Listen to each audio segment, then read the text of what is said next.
Hello sa inyo mga kapwa mami na may balak magpaligid. I-share ko naman sa inyo ngayon kung ano ba yung epekto ng ligation sa ating katawan, lalo na sa ating menstruation pagkatapos ng ligation.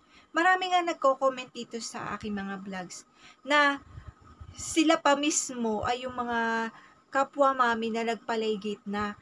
Kasi akala ko, ang manunood lamang sa aking mga vlogs ay yung mga interesado tungkol sa pagpapaligid.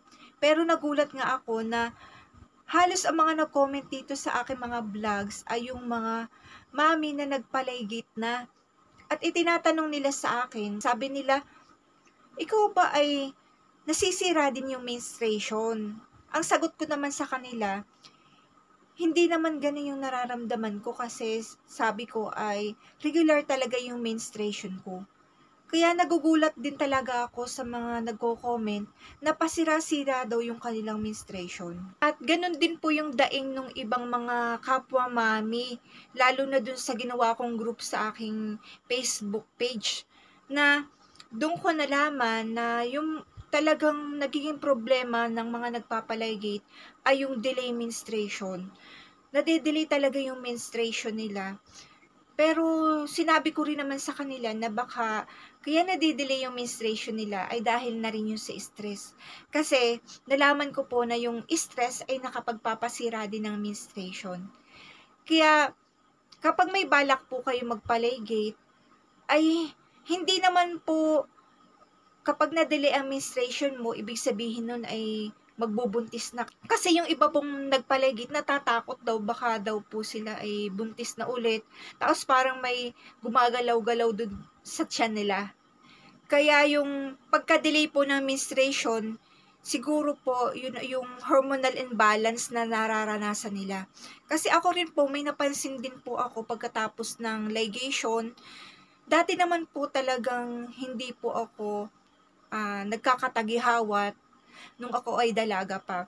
Pero pagkatapos po ng ligation na isinagawa sa akin, napansin ko po na nagkakaroon na po ako ng tagihawat na medyo madami-dami pero naaalis din naman po.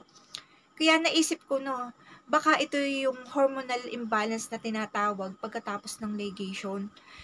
Na posibleng baka yun yung dahilan kaya nasisira yung menstruation nila ay dahil sa hormonal imbalance na nararanasan nila. Kaya kapag na-delay po ang menstruation at ikaw naman ay ligate na, meron bang dahilan para matakot? Para sa akin, wala naman pong dahilan para matakot dahil talagang hinding-hindi na po manganganak kapag po nagpaligate.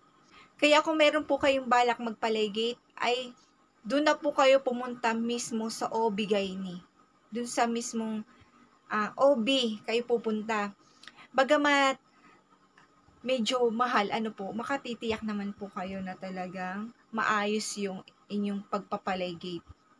Yung pong OB-GYN, siya po ay nagpapaanak at siya na rin po yung naglaligate. Yan. Siya po yung OB, akala po nung iba, dati akala ko rin po noon na sila'y nagpapaanak lamang o nag-check up lamang sa mga buntis. Pero doon ko po nalaman na sila rin po pala ang naglaligate. Kaya kung meron po kayong balak magpaligate, ay sila po ang inyong lalapitan. At pwede rin po palang magpaligate kahit yung matagal nang nakaanak kasi nalaman ko po dun sa mga kagroup ko na mga mami na nagpaligate na, meron pong naligate kahit matagal na pong nakaanak. Thank you for watching. Please like and subscribe.